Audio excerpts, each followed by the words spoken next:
Morning, the April 5th, 2022 School Land Board meeting will come to order. Pursuant to section 31.015 of the Texas Natural Resources Code, I'm chairing this meeting in the commissioner's absence as chief clerk of the General Land Office, as the commissioner is away on state business. Should the commissioner return prior to the conclusion of this meeting, I will relinquish the chair. The April 5, 2022 meeting of the School Land Board is being held in person at 1700 North Congress Avenue, Stephen F. Austin Building, and by video conference calls authorized under Texas Government Code Section 551.125. Access to the meeting by members of the public was published in advance in the Texas Register in accordance with the Texas Open Meetings Act. Any member of the public who wishes to address the School Land Board should indicate so at the start of the meeting or during any public comment period. And do we have any visitors at the moment, Corey? No, sir. No, sir. All right, we are good to go. Just a quick housekeeping note. Item number 3C9 was pulled from the docket prior to the meeting. That being stated, first item on the agenda is item number 1, approval of the minutes from the March 1, 2022 School Land Board meeting. Move to approve as presented. Second. Motion is made, seconded, and carries unanimously to approve the minutes. Next item on the agenda is item number 2, opening consideration and action on our sealed bid sale. Mr. Hatter. Good morning, Robert Hatter with Energy Resources. At this point, staff recommends the board allow staff to go ahead and open the bids on EnergyNet. I motion. Motion is to open the bids. Second. Thank you. Made, seconded, carries unanimously, and we will come back at the end of the meeting to check on the bids and see where we are with that one. Next item on the agenda is number 3, approval of the consent agenda, and a reminder that item 3C9 was pulled. Move to approve. Michael. Second. Have a motion made, seconded, and carries unanimously to approve the consent agenda with the removal of item number 3C9. Next item on the agenda is item number 4. Good morning. For the record, my name is Becky Petty from the Office of General Counsel, and with me is Amy Nunez from Coastal Field Ops. Item number 4 is for proposed rule changes to Chapter 155, Sections 155.5, 0.9, and 0.15. To briefly summarize, the rule changes repeal 1 section and amend 2 sections. Staff is proposing the repeal of Section 155.9, which applies only in Clear Lake because the majority of the requirements are duplicative of other applicable statutes, rules, and standard GLO contracting provisions. The section affects all state-owned land in Clear Lake and applies to the construction of structures like piers, docks, and marinas, and to placing fill or dredging in this area. The section has extra notice requirements compared to what is required for similar projects in the rest of the state. These requirements were put in place at the request of local governments when the regulations first went into effect in 1979. Currently, input from Clear Lake area local governments indicates that these notice requirements are no longer desired as public comments are not received on these projects. The notice requirements subject these projects to additional costs and time constraints that applicants in other parts of the state don't have. Also, these construction projects are subject to Corps of Engineers notice requirements, and the notice provisions are largely duplicative. Once the section is repealed, any person who applies to undertake these activities in Clear Lake will still be required to obtain authorization from both the GLO and the Corps prior to construction. The proposed amendments to sections 155.15 apply to fees for structures on submerged land. These amendments replace the footnotes only to the tables that list fees for easements on coastal public land, more specifically for residential use categories 1, 2, and 3. These footnotes were inadvertently changed due to typographical errors during the most recent amendment of this rule, resulting in commercial rates being substituted for residential rates. The footnotes for residential uses should reflect the appropriate lower fees for residential uses. No applicants were charged the incorrect higher rates that were indicated in the footnotes.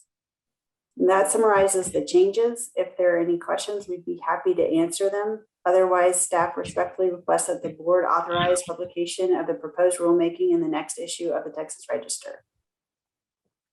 And so, thank you for the presentation. To be clear, we're not doing anything different or unique with the Clear Lake guidelines. We're repealing these to bring them into the same status as everywhere else. It's just kind of getting rid of antiquated rules that are out there.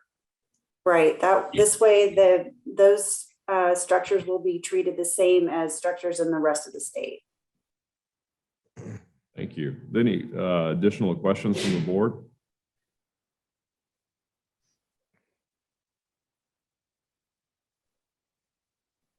Hearing none, we'll take a motion to approve the following rulemaking items.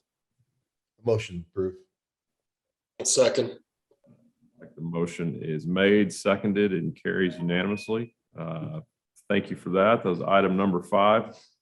Items number 6 through 8 will be in. Actually, Mark, that was item number 4. Oh, Item number 5 is Got related it. to that, and that's not Yes. executive session. thank you. Mhm. Jumping ahead. Item number 5, consideration and possible action on the following coastal easements. Yes, good morning. This is Amy Nunez with Coastal Field Operations, and this is a follow-up that was just mentioned to item number 4. So the 9 coastal easements, the 9 residential coastal easements that you see in item number 5, these are identified with that clerical mistake in the Texas Administrative Code that we just discussed in item 4 was discovered. These coastal easements all have small amounts of existing fill. We're recommending a variance on these to match the corrected rent rates as Becky just presented in item 4. So specifically, we're recommending that the rates for the above mentioned coastal easements, that they're consistent with what the TAC, the Administrative Code, should state.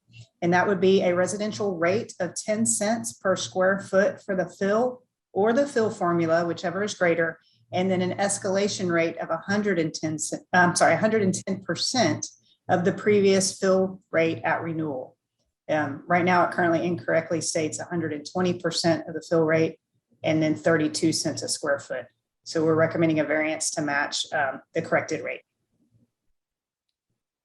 So item number 4, we corrected the rates, and item number 5 will now reflect those corrected rates. Exactly. Happy to answer any questions.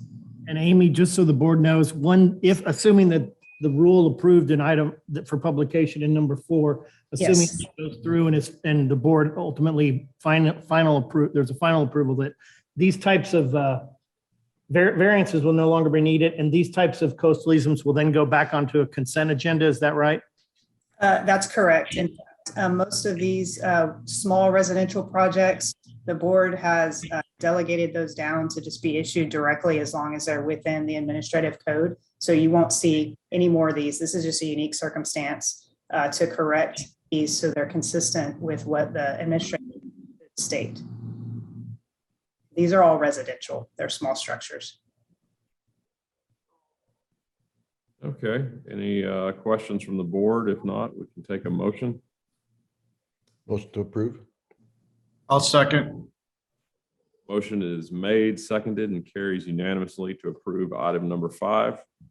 And now item number 6 through 8 will be in executive session. School Land Board will enter closed session pursuant to Chapter 551, Subchapter D of the Texas Government Code, Section 551.071, consultation with its attorneys regarding matters involving attorney-client privilege information and the legal issues associated with items numbers 6 through 8. Following the closed session, the board will reconvene in open session to complete the docket. All right, the open session of the April 5th, 2022 meeting of the School Land Board meeting will resume with items number 6 through 8. Next item is item number 6. Good morning, Amber Long, Asset Management. Staff recommends approval of the disposition of excess land for the terms discussed in closed session as being in the best interest of the PSF. Any questions? Questions from the board? No questions. Move to approve. It's Michael. Motion, is there a second? Second, Scott. Thank you. Motion is made, seconded, and carries unanimously to approve item number 6. Next item is item number 7.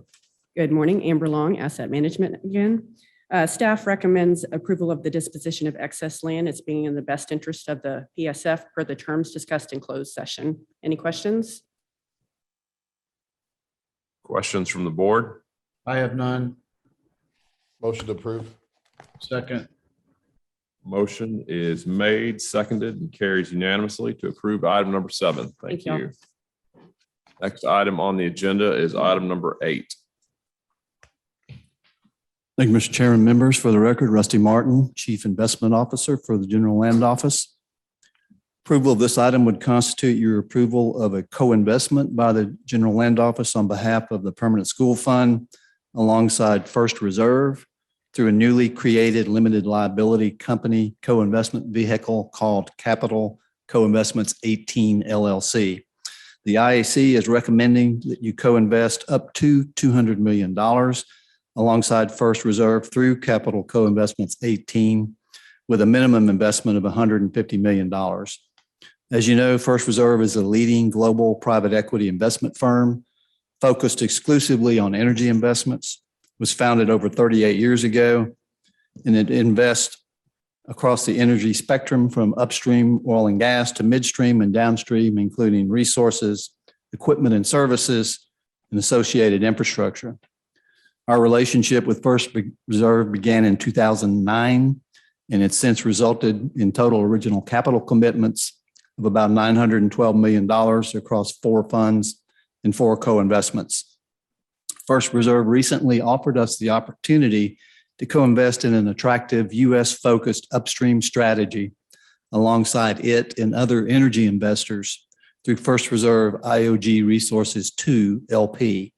Investment management staff conducted due diligence on this opportunity through a review of the proposal and a series of discussions with the First Reserve team.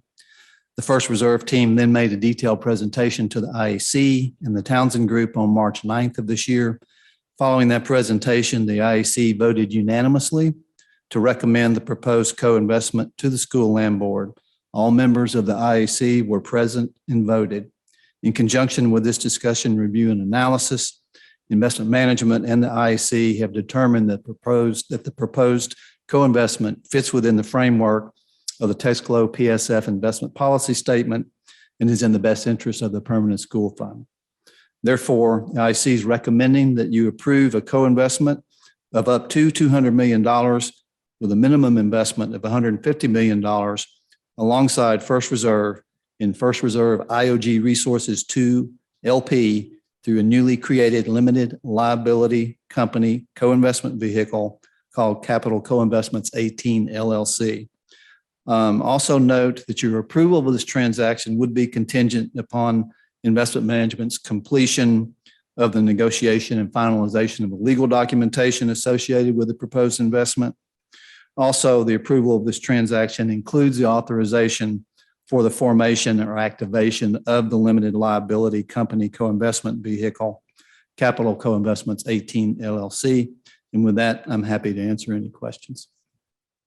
Thank you, Rusty. Any questions from the board? This is Scott Rorman. Rusty, the up to 200 million would be so long as we never go over 50%. Is that correct? Correct. I recommended $150 million. That's based on a target capital raise of 300 million, which would put us at 50% of the total. There's probably a good chance that they're going to be able to raise more than that for this particular transaction. So assuming they raise 400 million, if we went up to 200, that would put us at 50% of the transaction, which I'm comfortable with. So my suggestion is a minimum 150 million, and then adding on to that 50% of any amount that they raise above 300 million up to a maximum of 400 million. But our max commitment would be 200 million. Thank you. Yes, sir. Any other questions of the board? Motion to approve. Second. Motion is made, seconded, and carries unanimously to approve item number 8. Thank you, Mr. Chairman. Thank you. We will check back in on item number 2, sealed bid sale. Morning, Robert Hatter, Energy Resources. Staff received 28 high bids for a total to the PSF of $21,820,362.38, covering 8,525 acres for an average per acre bonus of $2,559 per acre. So we had a very good bill. Again, it was almost 22 million the PSF made today. At this point, staff recommends that the board accept all high bids that met the minimum that were set by the board. Okay, so to be clear, the motion is made for the board to accept all high bids from the sale. Yes, sir. I motion to approve the high bids. Second. Motion is made, seconded, and carries unanimously to approve the bids received on our April 5th oil and gas lease sale. And what- And Good now you'll morning, Deborah read them into the record. Cantu with Energy Resources. I'd like permission to read all bids into the record. Please proceed.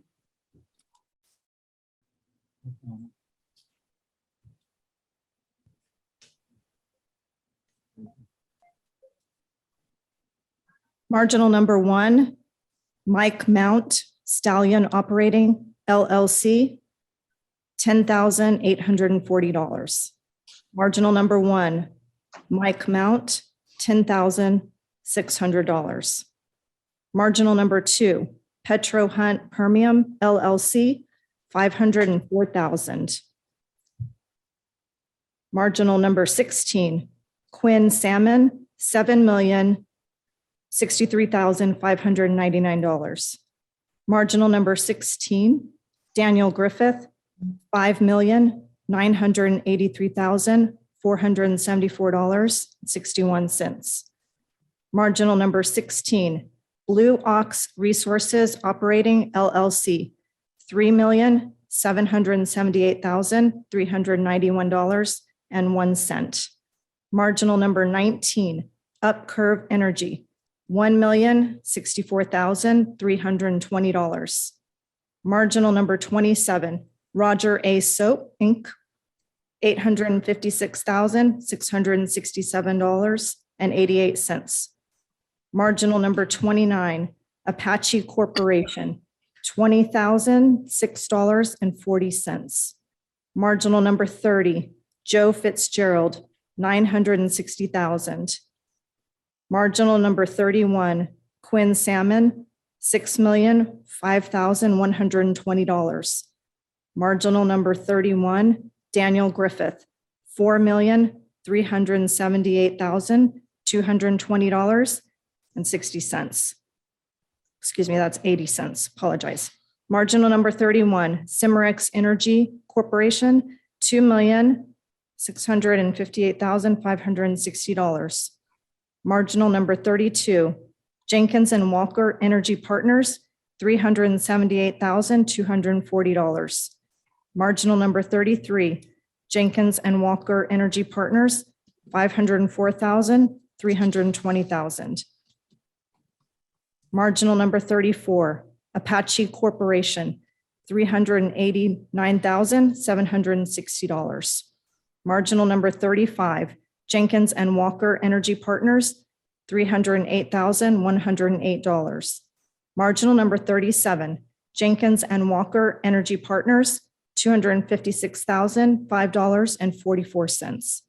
Marginal number 38, Jenkins and Walker Energy Partners, $102,945.43. Marginal number 39, Point Energy Partners Operating LLC, $1,753,000. Marginal number 41, Robert Patton, $84,213.55. Marginal number 48, Woodstone Resources LLC, $32,000. Marginal number 55, Woodstone Resources LLC, $82,112. Marginal number 56, Woodstone Resources LLC, $82,112. Marginal number 57, SDC Resources LLC, $337,020. Marginal number 57, Woodstone Resources LLC, $82,000. Marginal number 57, SDC Resources LLC, $82,000. Marginal number 65, SDC Resources LLC, $131,520. Marginal number 92, Dwayne Gaither, $19,363. Marginal number 93, TR Offshore LLC, $11,400. Marginal number 93, TR Offshore LLC, $8,000. Marginal number 93, TR Offshore LLC, $6,000. Marginal number 93, TR Offshore LLC, $4,000. Marginal 97, Matt Sansone Rock Creek Ranch 2, $72,720. Marginal number 97, Rock Creek Ranch 2 LLC, $72,000. Marginal number 117, Magnum Producing LP, $4,200. Marginal number 123, Dwayne Gaither, $6,789.68. Marginal number 123, Dwayne Gaither, $6,315. Marginal number 125, PDC Permian, $520,000. Marginal number 125, Texas Independent Exploration Limited, $260,000. Marginal number 126, PDC Permian, $260,000. Marginal number 126, Texas Independent Exploration Limited, $130,000. And that concludes the reading of the bids for the April 5th lease sale. Thank you very much. There being nothing further before the board, the meeting is hereby adjourned.